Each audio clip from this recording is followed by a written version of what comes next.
नाज़रीन, शहदाद कोट में शहरिन पारां गैस जी लोड शेडिंग खिलाफ एहतजाजी मुज़ाहिरो कयो वियो। वधीक तफ़सीला पेश आहे सद्दाम सोलंकी जी रिपोर्ट।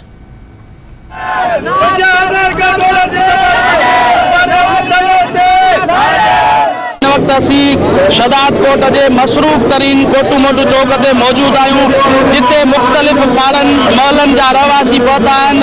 गैस जी नाल इंतजामिया के खिलाफ द्रिब महलो, सिंगल सेक्शन महला ऐं उन खां बाद में अलाहाबाद महला जा नौजवान हिते पहुता आहिनि, जेका केतिरनि महीननि खां हिकु त गैस मुकम्मल नथी हले, जे किथे किथे हले थी त उन जी लोड शेडिंग के ज़रिए प्रेशर तमामु घटि कई वई आहे। अचो त हिते नौजवाननि सां ॻाल्हायूं त उन्हनि जो छा चवणु आहे। धरती टीवी जी सभिनि खां शुक्रिया अदा कंदासीं त जंहिं असांखे शहदाद कोट में असांजे धरणे खे कवरेज ॾिनी।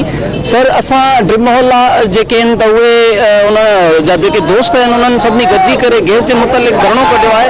सर, असांजी गुज़ारिश आहे त 2 महीननि खां वठी करे असांजो जेको आहे गैस जो मसइलो, गैस में पाणी अची चुको आहे, महिरबानी करे असांजो जेको गैस जो मसइलो आहे उहो हल कयो वञे। उनजे बावजूद बि हिते इंचार्ज जेको गैस ऑफिसर आहे यूसुफ मक्सी, जंहिंखे ॻाल्हाइण जी तमीज़ कोन्हे को, जीअं न शहदाद कोट बासिंदा को ड्रामो हलंदो हुजे, का गेम हलंदो हुजे, का मश्करी हलंदी हुजे, इहे शहदाद कोट जे माण्हुनि खे यरगुमाल करे चुका आहिनि। नौजवाननि सां गॾु उन्हनि खे जस हुजे, जेके एहतजाज लाइ निकिता आहिनि। शहदाद कोट में गैस जो मसइलो तमामु घणो आहे।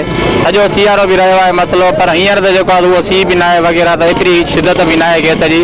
पर हाणे जेको हिननि खे चयो आहे त बाबा पाणी थो अचे गैस में, जेको आहे उनजे करे खॾो कोटे रिपेयरिंग जो बहानो करे उहो खॾो हुनखे 1.5 महीनो थी वियो आहे। ग़रीब माण्हू शहर जा जेके आहिनि, गरीब महले में जेके रहनि था, उहे काठियुनि ॿारनि जहिड़ा बि न आहिनि। हितों जी गैस इंतजामिया आहे असांखे शहदाद कोट जे माण्हुनि खे रोडनि ते निकिरण जे लाइ, हिते वेहण जे लाइ मजबूर कयो आहे। केतिरनि ई महीननि खां वठी सॼे शहदाद कोट जी आवाम सां गैस जो इहो मसइलो हली रहियो आहे। गैस इंतजामिया, नायल गैस इंतजामिया जे खिलाफ़ जेका सो ही धरणो ऐं एहतजाज कयो आहे। 3 महीना साईं असां वटि गैस हिते कोन्हे। शहदाद कोट शहर में बिल्कुलु प्रेशर कोन्हे। प्रेशर खां अलावा असांजे जेको असांजे महले में लाइन ते अचे, 3 महीननि खां वठी हिते हथ राति लोड शेडिंग करे उतां जी लाइन गैस पाइप कटे वियो आहे। एहतजाज कंदड़नि जूं ॻाल्हियूं ॿुधियूं। उन्हनि जो चवणु आहे त नाल गैस इंतजामिया जो शहदाद कोट जो जेको इंचार्ज आहे यूसुफ मक्सी, सभ खां पहिरियों उनखे हटाए शहर वारनि, शहर जे महलनि वारनि खे गैस फ़राहम कयो वञे।